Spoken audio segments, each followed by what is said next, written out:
Continuing now with this expanded edition of Newsmax Prime. If you were with us during our first hour, you heard Donald Trump on the stump in Cincinnati earlier this evening. Mr. Trump joined in Cincinnati by Newt Gingrich, a potential vice presidential candidate. Who else might be in the running to be Donald Trump's running mate? Well, Miranda Kahn takes a look at who's in and who's out. You're fired. Forget The Apprentice. Donald Trump needs a vice president, and the options have everyone's heads spinning. We have about 10 people, some names that haven't surfaced yet. And a lot of people are calling me that you wouldn't even think about. They want to have their names thrown into the hat. One name you won't find whirling around on this wheel. It's unbelievable, isn't it? Tennessee Republican Bob Corker nixed that idea today. Also possibly cut from the running, Make them squeal! Iowa Senator Joni Ernst. I'm just going to stay focused on Iowa. That leaves Alabama Senator Jeff Sessions still circling the realm of possibilities. I have only said if I were asked, I would consider it. If not a senator, perhaps Trump will consider a governor. I'm a Mike Pence guy. And who could forget this guy? I think you all are paying much too much attention to this. Also getting a lot of attention these days? Newt Gingrich is coming up in about an hour. Should we tell him he's on the short list for vice president? Sure, why not? He's a great guy. You might as well. And if your head isn't spinning enough, Trump just threw out this twist today. I like the generals. I like the concept of the generals. Adding yet another name to an already rotating sphere of possibilities. I love to serve this country, and I'd love to serve it in a variety of ways. And today, Donald Trump campaigned with Newt Gingrich in Ohio. Yesterday, he was with Senator Bob Corker in North Carolina, two very important swing states. During the 2012 election, Mitt Romney won North Carolina, but no Republican presidential candidate has been able to swing Ohio since George W. Bush's reelection in 2004. JD, back to you.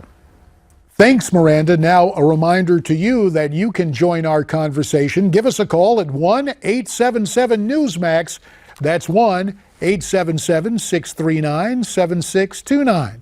So let's discuss the Veep Stakes, the race for number 2, with our two panelists. Again, we're rejoined via Skype by Betsy McCaughey, the former Lieutenant Governor of New York, and also with us, as he informed us earlier, from Naples, Florida, former Secret Service agent Dan Bongino, who is now a congressional candidate in the state of Florida. He is also the author of the book, The Fight, a Secret Service agent's inside account of security failings and the political machine.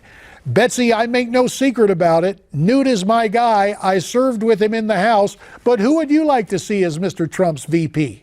Well, let me underscore that the best choice is Newt Gingrich, the second best choice is Newt Gingrich, and the third best choice is Newt Gingrich. After that, there are several other options, but Donald Trump is going to be a superb president. He does need, or he would certainly benefit from, a right-hand person who can drive legislation through Congress. The president is only one branch of government. He needs, or he would benefit from, somebody who's really experienced in Congress, and no one knows the legislative process better than Newt Gingrich. Dan, you aspire to go to Capitol Hill as a member of the House of Representatives. Do you share our superlative feelings about former Speaker Gingrich? Well, I think Speaker Gingrich brings a lot to the table. I mean, no one seriously questions, JD, as you well know, having familiar personal experience with him, his policy chops. I mean, he's been an ideas factory for a very long time. The contract with America, I mean, you were all intimately involved with this. He's an ideas guy. And I think in a campaign like this, which has been run on a lot of emotion, and understandably so, given 7 years of Barack Obama, it wouldn't hurt to have a Gingrich putting forth ideas on taxes, the economy, and education. It would certainly be helpful to the Trump campaign. Let's go to the phones at 1-877-NEWSMAX, 1-877-639-7629 to Elkin, North Carolina, for Jason. Hi, Jason. Hi, JD. I was your last call last night. Yes, sir. It's good to have you back tonight. And what's on your mind in terms of the Veep Stakes? As far as the Veep, I would say Richard Burr. Richard Burr, he has always done this state good. I mean, he has done well for this state. He has done an excellent job with this state. He has protected our gun rights in this state. And I mean, I honestly think he would be great. You are all in for Richard Burr, and I know he's happy to hear that, as his name is on the ballot to keep his Senate seat in North Carolina. We'll keep that in mind, Jason. Thanks for your call. I'm a native North Carolinian, but I represented Arizona in the Congress, and I believe our next caller is from Glendale, Arizona. Nancy is on the line. Nancy, you have another name for vice president. Well, I do. Hi, JD. Nice to talk to you. Thank you, Nancy. Good to have you. And, I think your face should be up there. You would make an excellent VP. Well, I wouldn't mind having the job if it's okay with Miss Mary and the folks here at Newsmax. It'd be a fun job to have, but somehow I think they may pass me by. So if I'm not given the chance, Nancy, who else would you like to see in that number 2 spot? I'm right with you. I think Newt Gingrich. Newt Gingrich all the way. He has the knowledge. He's got the experience, and he's got the steady-handedness to do whatever needs to be done. And I think he would be a good complement to Donald Trump as president. Well, Nancy, I agree with everything you've had to say tonight. Now let's let's turn it over to our panelist. Betsy, you said it should be Newt first, second, and third. But in all seriousness, who else is in the running? Is there someone who Trump might surprise us with? Well, let me underscore this. To win the presidency, you must win the Electoral College. So one of the key issues is to perhaps choose a vice presidential candidate from a blue state.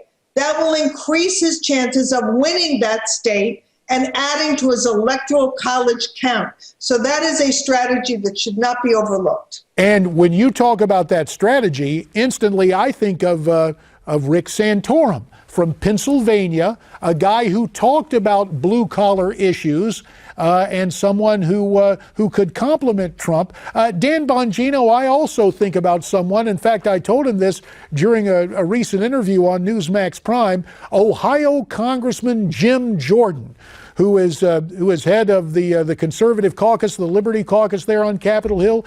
Jim is a young guy, and he is from that state of Ohio. And as we know, no Republican has ever won the presidency without Ohio. Do you have another dark horse, possibly, Dan? Well, let me just say, you and I must have some ESP mind link going, because as you said, Rick Santorum, I kid you not, that was going through my head. Jim Jordan would be wonderful. Jordan's an unbelievable guy, solid social conservative, House Freedom Caucus member, and just a good guy. I think the dark horse in the race, a name that you've heard kind of creep up through some back channels, I hope this isn't the case, but Jim Webb, you've seen his name. He got a great military record, but Jim Webb is a Democrat. And, I'm a conservative. We need to go find good conservatives, not people in the other party. But I have heard that name. I'd be remiss if I didn't bring it up. Well, and the other thing about Jim Webb, before he became a Democrat, he was a Republican, and he was Ronald Reagan's Secretary of the Navy, I believe, a classmate of Oliver North's at Annapolis, or at least they were there around about the same time. Back to the phones we go at 1-877-NEWSMAX, out to El Monte, California for Catherine. Catherine, who do you have in mind to be Donald Trump's number 2? Well, there's lots of people I have in mind. Kennedy, I think he's great. Lou Dobbs is great. You're great. But I think that Donald Trump should choose someone he works well with and who's really into business and making money. Our country is in trouble. Obama has not only lied to us and raped our country and killed people with his Obamacare, but we are in a lot of trouble. We have so many people coming over the border. We have no one to take care of business. I hope Donald Trump picks someone who's a business person, that if anything should happen to him, they can step right in there and take over for him. That's what I'm hoping and praying for every day. Catherine, I appreciate your perspective. And while there's certainly logic to Catherine's perception on this thing, a businessman, Donald Trump has made it clear he needs someone who understands government, Betsy. 1 minute remaining. That brings us right back to Newt Gingrich.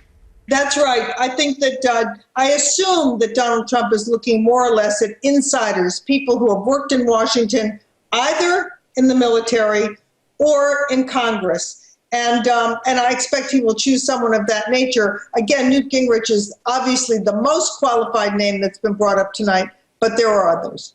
And we discussed some of those names and even heard someone's name kind of placed in nomination yet again. The host of this program, I feel compelled to point that out for some reason. Betsy McCaughey, tonight from Connecticut. Dan Bongino this evening from Naples, Florida. Dan, of course, the author of the book, The Fight, a Secret Service agent's inside account of security failings and the political machine. To you both, our thanks. We're waiting for more of your calls, and you're going to want to hang around, because up next, that dynamic duo of Diamond and Silk as Newsmax Prime continues.